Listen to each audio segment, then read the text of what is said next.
has been fairly resistant, some elements, resistant to some of these restrictions. And I imagine that's certainly going to be the case with this lockdown. That's right, Calev. Listen, Elad is one of those 30 towns and communities that are expected to be under lockdown. We should say that the epicenter of Israel's epidemic really, though, has moved to the Arab sector, and much more so than the ultra-Orthodox sector. Of those 30 communities, only 3 or 4 are ultra-Orthodox, and of those many neighborhoods in Jerusalem, Calev, listed as red, only one is ultra-Orthodox, and that's the Jewish quarter of the Old City. But certainly there shouldn't be complacency, certainly not with a town like Eilat on the list, certainly not with a large population center like Bnei Brak on the list. And Calev, you talked about Roni Gamzu and just how exasperated, as you put it, he was during that press conference. Calev, he sounded like a teacher who had lost control of the class. The kids were misbehaving. He was exasperated, as you said. He lost his temper. He raised his voice in a last final attempt to get the kids to behave.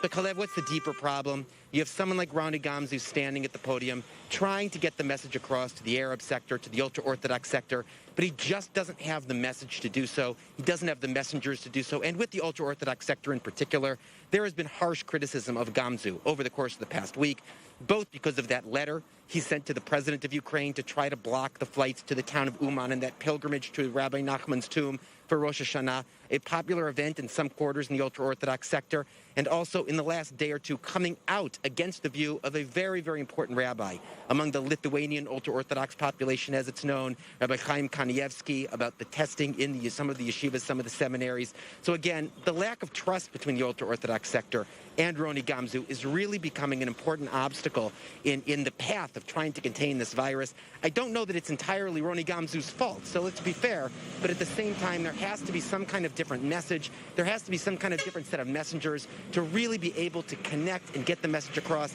to a neighborhood like the one where Emily is and to a town like the one where we are right now.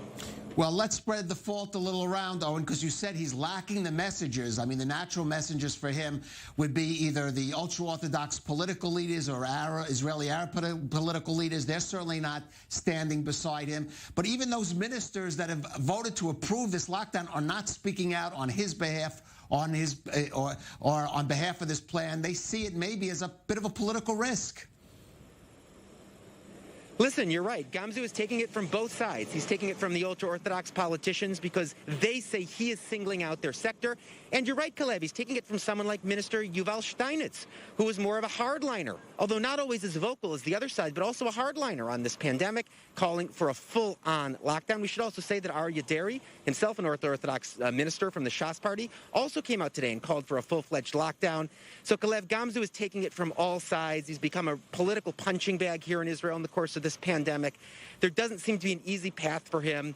But again, obviously you are right. There hasn't been the kind of leadership, at least in recent months, in the ultra-Orthodox sector that I think the rest of the Israeli public would like to see.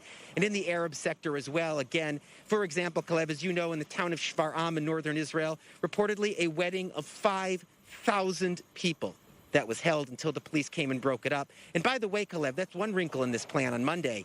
The lockdowns are supposed to come into effect in all 30 of the red zones, but only if the police have the manpower and the capacity to enforce it. That's why the final decision hasn't been made. The latest word from the police is they think they can just about do it, at least if they get help from the Army's Home Front Command. But it will not be easy. 30 localities, some of them very large population centers, like Bnei Brak, again, an ultra-Orthodox town and one of the most important in Israel, like the town of Nazareth, the town of Al-Fahim, Israel's 2 largest Arab communities. So this is not an easy task for the Israeli police or even for the Israeli military. And again, the social and political reality of Israel, with the Arab and Haredi Arab and ultra-Orthodox sectors being the ones in some ways targeted by this plan. Although again, these are numbers criteria, these are statistical criteria. That's all they are. But as it turns out, these communities are by and large Arab and ultra-Orthodox. That meets the epidemiological and economic reality and the logic of the traffic light plan that Roni Gamzu has put forward to try to prevent a widespread lockdown across the entire country and make it more targeted. But Calev, if you're targeting it at particular sectors who often feel discriminated against, it makes it very, very hard to carry it out. Well, I think you hit the nail right on the head at that last point, Owen. These are communities that have had a contentious relationship with local authorities, certainly with police in some cases. That is certainly going to make enforcement of these restrictions starting next week a really tricky proposition.